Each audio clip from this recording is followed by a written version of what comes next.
Something I wish more people understood? Yoga is mindfulness. The only reason I include yoga and mindfulness in the Class Yoga Teacher Training course title is to make sure that everybody understands that's what you get. But yoga is mindful movement. And in that way, it's actually more effective for children, and in many cases adults, to find that mindful state of being. What is mindfulness? It really is a very inherently natural state of being, or should be. It's a calm state of presence and alertness.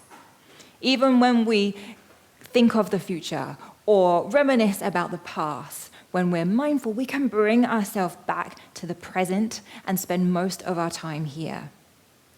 If we are busy worrying about a potential scenario in the future, or we are depressed about something that happened in the past, and we end up spending too much of our time in the present and the past, we're no longer mindful. There are mindfulness practices that help us to spend more of our time in this calm state of presence, when we are fully present and aware of what's happening in this moment, not stuck in the past, not stuck in the future. Our nervous system is calmer.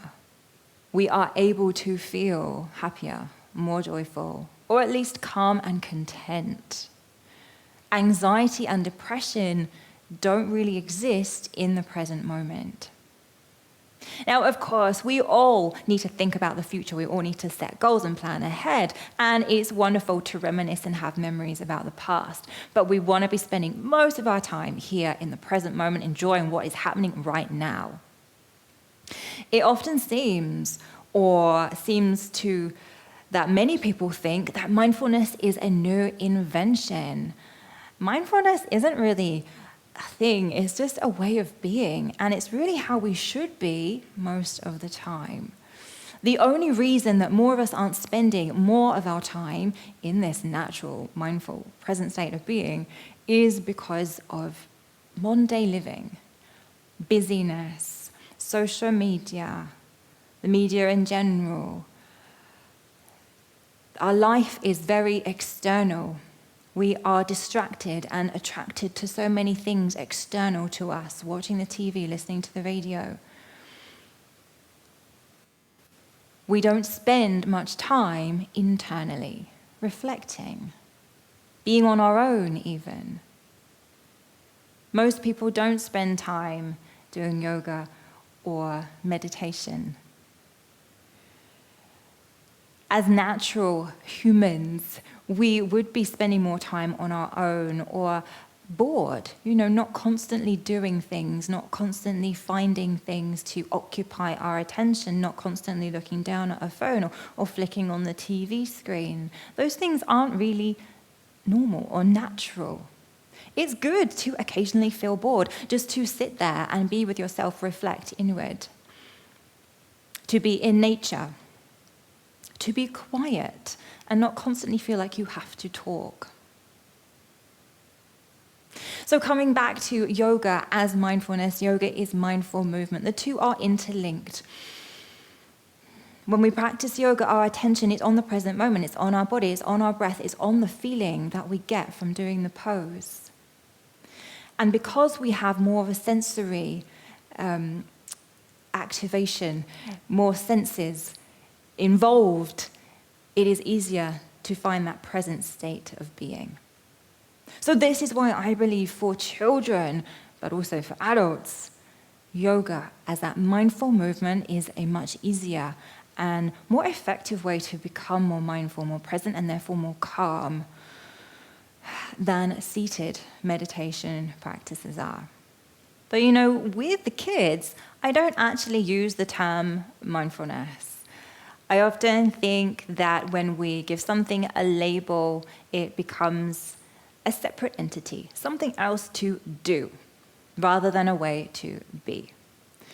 So I teach yoga, and I teach how to find that present state of being and not to dwell on thoughts that are busy inside our head. I teach techniques and tools for children and for adults to become more present, ways in which to dispel those whirling thoughts that can often feel like life. But in fact, we can control those thoughts. We can choose what to think and when. I once met a teacher, and she went on a mindfulness course and did a wonderful presentation about what she learned and what she was hoping to share with her children. Unfortunately, at the end of her talk, she went and said something like, "Oh, but I don't have time to practice mindfulness myself. I'm busy like everybody else." We don't have to find separate time to practice mindfulness. We can. There are many useful, wonderful mindfulness techniques, yoga being one of them. But we can be doing anything through our day, from brushing our teeth to doing the washing up, to walking down the street, and be mindful and be present and be aware in that moment. We don't need separate time in our day to practice mindfulness. So for the rest of your day, see how mindfully aware you can be. Just observe. No judgment on yourself. Just notice, how much of the day am I present? How much of the day am I thinking about the future or the past? And how does that make me feel? Then, when you do your next yoga practice, notice how you feel in that moment. Are you mindfully aware?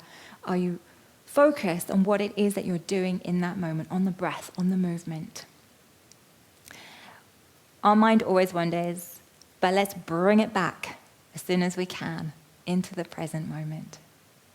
The more mindful we are as role models to children, the more that will rub off on our kids around us. And that has been proven. A study done by Dan Siegel and Patricia Jennings showed that a mindful teacher, that is a teacher who has a mindfulness practice themselves, has a greater positive influence on their pupils than a teacher who merely tries to teach the techniques of mindfulness, but who isn't mindful themselves.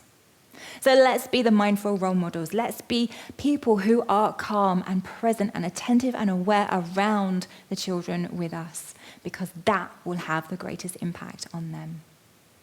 I'd love to know your thoughts on this. Please leave your comments below, and then do like and subscribe and follow us here at Class Yoga. And I can't wait to see you next time.